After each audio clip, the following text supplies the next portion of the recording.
Hello everyone, I'm MVL, and in this video we're going to be taking a look at the Namco Museum Collection 1 and the Namco Museum Collection 2 on the Evercade. Now these are technically the revised or updated versions of these cartridges. We're going to be talking about why that is. We're also going to be comparing them to the original versions. We're going to be opening them up and taking a look at some gameplay footage as well. So without any further ado, let's take a look. Alright, so here we have the revised Namco Collection 1 and Namco Collection 2. I got these from Blaze and they were awesome to send me these replacement cartridges for my originals, which we'll take a look at right now. Here's the original Namco Collection 1 and the original Namco Collection 2.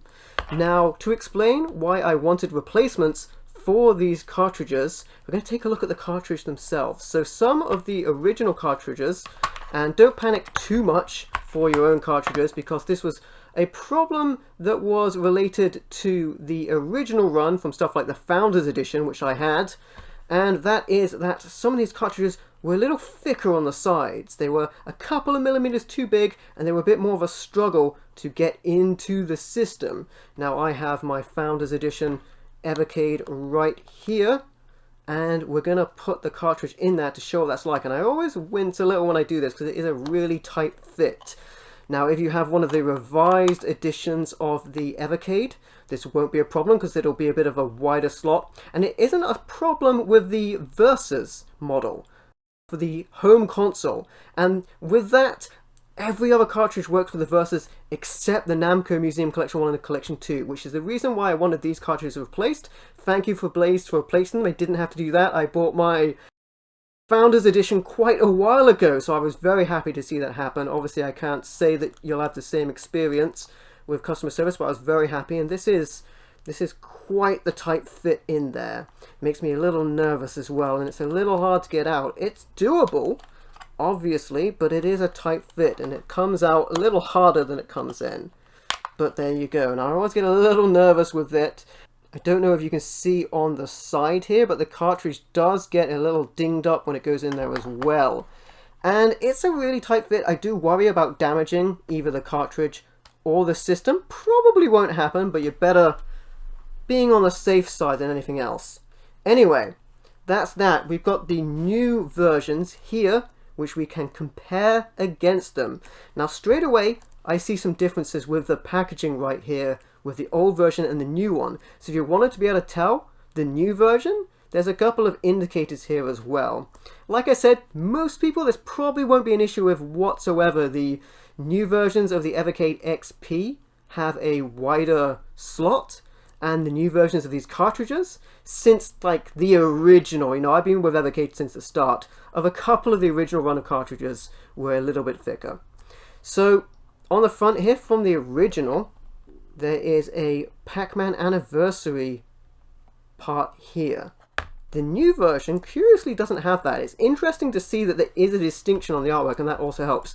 For the first cartridge as well, on the back, the revision has a barcode. The original does not. And again, this is probably because this is one of the first cartridges out there, and then they added the barcodes afterwards. The second collection does have a barcode on both of them, but mainly it's that portion on the front with a Pac-Man anniversary that is present on each of those, as you can see, but not on the revision. So you can tell what the revision is. And again, you could probably, I guess you could probably cut down the edges of the cartridge and cut into the plastic and it will probably be fine. And you could probably do that. I'm not sure how safe that is. I don't want to recommend anyone do that. But it was really cool to be able to get these replacement cartridges. We're going to take a look at these now as well, and we'll compare them to the originals and see how much easier they fit in the system. Now, like I said, I'm a big fan of Evercade, been with Evercade since the start. And it's really awesome to get these. The Namco Collection 1 and 2 are the only cartridges at the time of this video that don't work on the Versus, which is my preferred way to play.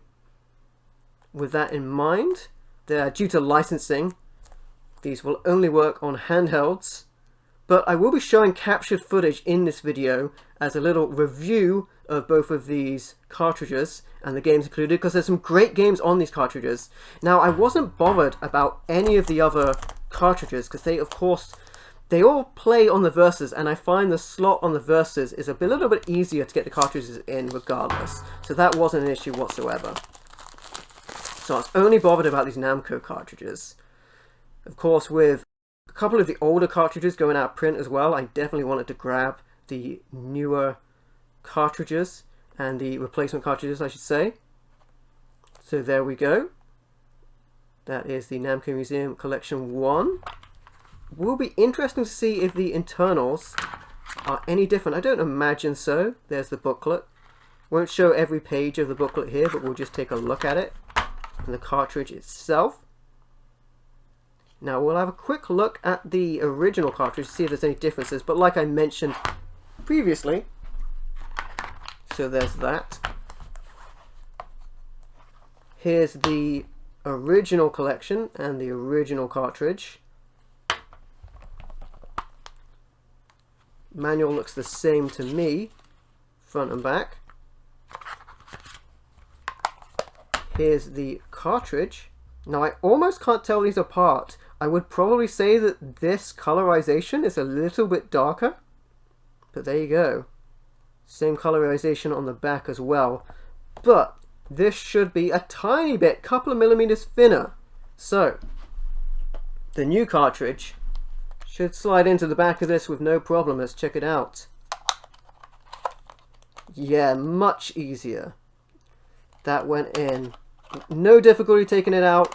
No difficulty putting it in as well. We'll show some capture footage of this in a moment, but that was like a dream, like every cartridge will be, or should be, I should say. There you go, much better, much better. Very thankful for that. Thank you, Blaze, so much for replacing these. So that's the Collection 1 right there. Let's go ahead and take a look at Collection 2. Alright, so here we have the Namco Museum Collection 2.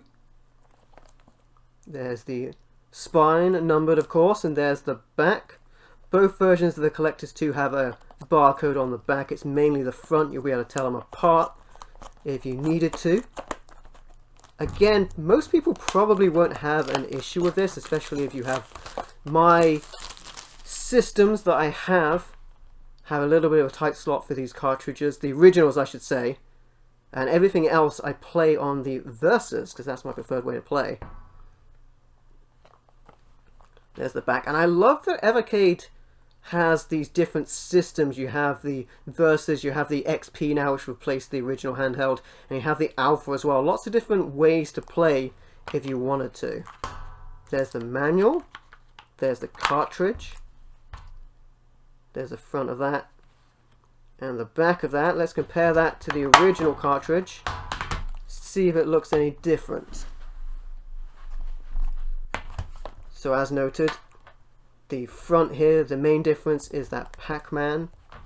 On the back is basically the same as far as I can tell.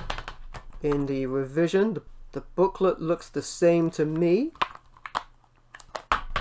And let's take a look at the cartridges and see if there's any difference between them. This new one has this text here, so there's that. And again, let's check this inside the system. Yeah, easily comes in and out compared to, again, the original. It's not like the original cartridges are impossible to take out and put in. They're just a lot harder to do so than the replacements. With that said, let's take a look at some gameplay footage of the Namco Museum Collection 1 and the Namco Museum Collection 2. First up we have the Namco Museum Collection 1. Gameplay footage here is captured from the Evercade XP HDMI out. The Namco Museum Collection 1 has 11 games, including Battle Cars, Dig Dug, Galaxian, Libble Rabble, Mappy, Mappy Kids, Metal Marines, Pac-Man, Quad Challenge, Star Luster, and Xevious. This collection features some absolute classic 8 and 16-bit console version games from genres such as puzzle, racing, and shoot 'em up. This collection is also notable for being the first official Western localization of the game Mappy Kids. I think this collection could particularly shine for portable play where you can take a game of Dig Dug or Pac-Man wherever you go, or fire up a quick game of Galaxian or Xevious anywhere, which are some of my favourite classic space shooters. This collection really has a wonderful selection which will make classic gamers feel right at home playing, even on the go. That's the Namco Museum Collection 1. And finally we have the Namco Museum Collection 2. The Namco Museum Collection 2 also has 11 games, and it includes Burning Force, Dragon Spirit, Galaga, Pack Attack, Dig Dug 2, Felius, Splatterhouse Part 2, Splatterhouse Part 3, Tower of Druaga, Warpman, and Weapon Lord. This collection also has some fantastic classic 8 and 16-bit console games, from amazing shoot-em-ups like the Space Harrier-inspired Burning Force to classic shooters like Galaga and Felius. Two of my personal favourite horror beat-em-up games, Splatterhouse 2 and Splatterhouse 3, also headline this cartridge. This is another truly classic collection of games, and I really don't think you can go wrong here. That's the Namco Museum Collection 2. Now, if you're wondering, as we wrap up, I will be keeping the original cartridges not just as backups, which they'll be great for if the licensing with Namco is ever sorted out, and those two cartridges, which are the only two cartridges that aren't currently playable on the Versus at the time of this video, are playable on that would be great, but also from a collector's standpoint, I think it's kind of cool that there's those subtle differences between the two versions, the originals and the replacements. And there you have it. That was the Namco Museum Collection 1 and the Namco Museum Collection 2 replacements. If you liked the video, be sure to leave a like or a comment to let me know what you think, and don't forget to subscribe for more awesome content. And if you'd like to, you can also support me through Patreon or YouTube channel membership. Thank you for watching. I've been MVL, and I will catch you next time.